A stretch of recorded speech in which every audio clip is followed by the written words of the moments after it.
जय श्री राम दोस्तों, स्वागत है हमारे यूट्यूब चैनल समृद्धि में। कैसे हैं दोस्तों आप सब? अपनी बातें कमेंट बॉक्स में लिख करके जरूर बताइएगा। मैं आप लोग के साथ प्रीति तिवारी। दोस्तों 22 मार्च से चैत्र का नवरात्र प्रारंभ होने वाला है, ये तो आप लोग को पता ही होगा। लेकिन जो नवकन्याओं को खिलाना है वो तिथि है 30 मार्च को। आप लोग यदि पहले दिन या आखिरी दिन या 9 दिनों का भी व्रत रहते हैं तो नवकन्याएं यदि आप खिलाते हैं तो आपकी माता जी हर मनोकामना जरूर पूरा करती है। फिर भी यदि आप लोग पहले और आखिरी दिन व्रत रहते हैं तो एक उपाय तो ये हो गया कि आप लोग आखिरी दिन नवकन्याएं खिला सकते हैं। और यदि आप लोग 9 दिन का व्रत नहीं रहते हैं तब भी आप लोग कलश स्थापना सबके लिए करना जरूरी होता है। इसलिए मैं आप लोग को कलश स्थापना से जुड़ी कुछ जरूरी बातें बताऊंगी।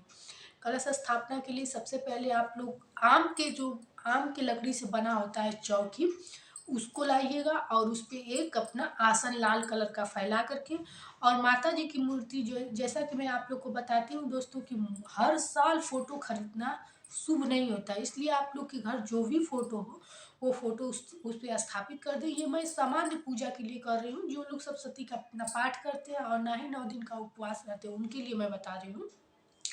या 9 दिन का उपवास जो लोग रहते हैं वो तो अखंड ज्योति जलाते हैं, लेकिन मैं आप लोग को छोटी सी ज्योति के बारे में बात करूंगी। जैसे अखंड ज्योति जलाने लोग होड़ में भी पास पड़ोस देखते हैं तो अखंड ज्योति जलाने लगते हैं, लेकिन ऐसी कोई पूजा पाठ में होड़ नहीं रहती है। यहाँ से मन से जो निकले आपको इच्छा हो वही पूजा पाठ में करें और उतना ही करें तो ही अच्छा होता है। किसी के दबाव में या पास पड़ोस का देखा देखी पूजा पाठ नहीं होता है और मन से किया जाता है, समय से किया जाता है। आप लोग कोई चीज़ ठान तो लेंगे, लेकिन अगर सुबह नहीं कर पाए, 10 बजे 11 बजे करें आरती पूजा, तो इसका क्या मतलब है? तो एक नियम तो आप इसी नवरात्र में बना लीजिएगा कि सुबह 7 बजे तक आप लोग पूजा पाठ आरती भोग सब कर दीजिएगा, क्योंकि ये बहुत ही अपशगुन है कि आप लोग 8 बजे 9 बजे दिया बाती करने मंदिर में जाए। इसलिए सब काम छोड़ के इस 9 दिनों में आप लोग 7 बजे तक पूजा आरती आप लोग कर लीजिएगा।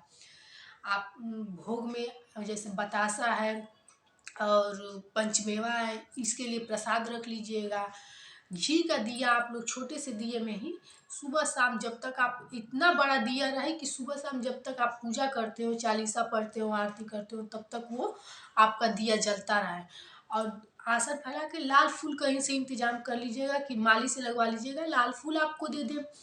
और आप लोग क्या कीजिएगा कि लौंग और इलायची जो कि माता जी को लास्ट में चढ़ाना चाहिए वो चढ़ा दीजिएगा। सिंदूर और रोरी ले लीजिएगा, इत्र ले लीजिएगा। और वस्त्र की जगह लोग उस इत्र को क्या करते हैं कि रुई के फोहे में डुबो डुबो करके वो माता जी को चढ़ाया जाता है। मान लीजिए 9 पीस तो रोज लोग चढ़ाते नहीं है, 9 साड़ी भी नहीं चढ़ाते हैं, तो उस रुई के फोहे में ही लोग डुबो डुबो करके उसको चढ़ाते हैं। इस प्रकार आप 9 दिन में ये सामान्य पूजा आप लोग माता रानी के लिए मैं एकदम सामान्य पूजा बताई हूँ, आप लोग कर सकते हैं। अब मैं आप लोग को एक बात बताऊंगी दोस्तों कि जैसे लोगों के कमेंट आ रहे थे, बहुत लोग गृह क्लेश से अपने घर में परेशान रहते हैं।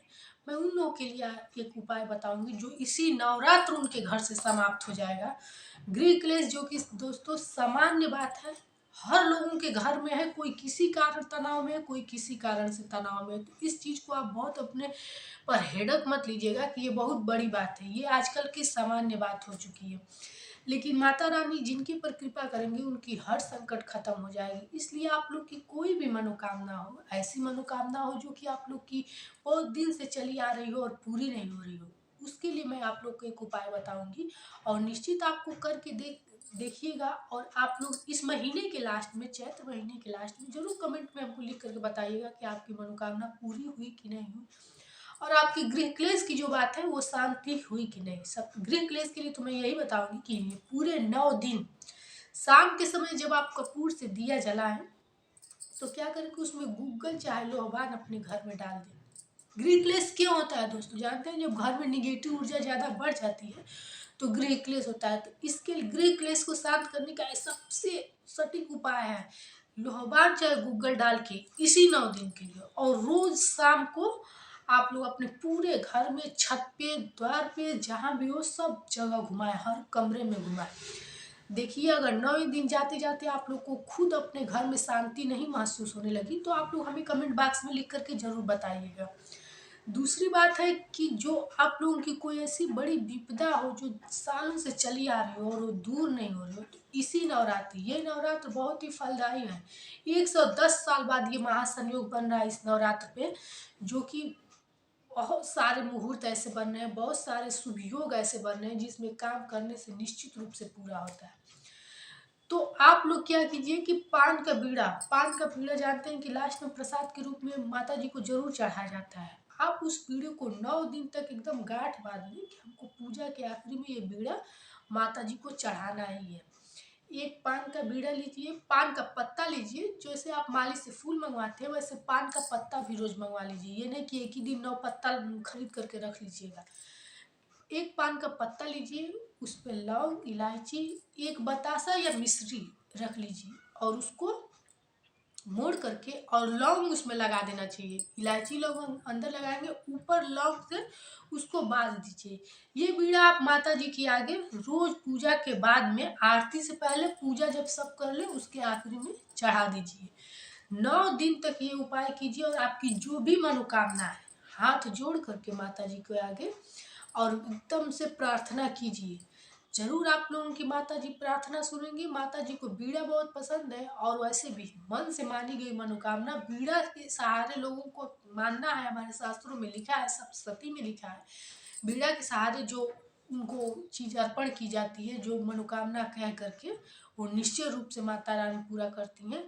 मन सच्चा रहे। और 9 दिन एक बात और ख्याल कीजिएगा, आपकी अगर बेटी भी हो कोई गलती करे तो उस पर हाथ मत उठाइएगा। घर में एकदम शांति बनाए रहिएगा, चिल्ला करके बात मत कीजिएगा। और दिन में कभी भी, महिलाओं को मैं ये बता देती हूँ, दिन में कभी भी आप सोइएगा मत। ये 9 दिन इन चीज़ों को आप गांठ बांध लीजिए। अगर 9 के बाद 10वें दिन से आपके घर में शांति और आपकी जो भी इच्छा हो पूरी न हो जाए तो फिर आप कहिएगा।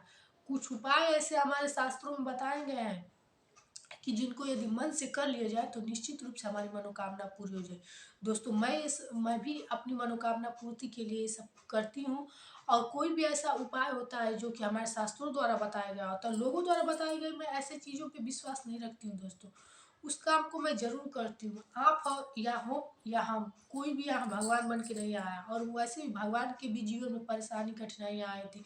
इसलिए ये जो हमारा जीवन है ये एक रंगमंच की तरह है। यहाँ हम लोगों को एक एक परेशानी, लोगों को कोई किसी परेशानी से, कोई दवाई से, कोई घर के झगड़ा से, या फिर अन्य भी समस्याओं से, कर्ज से, तमाम तरह से लोग परेशान हैं। इसलिए आप लोग थोड़ा सा धैर्य रखिएगा, निश्चित ही आप लोग की परेशानी दूर हो जाएगी। और आपकी अगर कोई वैसी बात हो तो आप कमेंट बॉक्स में लिख करके ज़रूर बताएं। अपनी बातें कमेंट बॉक्स में लिखिए। वीडियो अच्छी लगी तो लाइक करें, सब्सक्राइब करें। दोस्तों, आप लोग के साथ मुझे बातें करने में बहुत अच्छा लगता है, अपनी बातें आप लोग तक पहुंचाने में अच्छा लगता है। और आपकी बातें कमेंट बॉक्स के सहारे हम जानते हैं तो हमको अच्छा लगता है। इसी के साथ दोस्तों फिर मिलेंगे नए वीडियो के साथ। नमस्कार दोस्तों।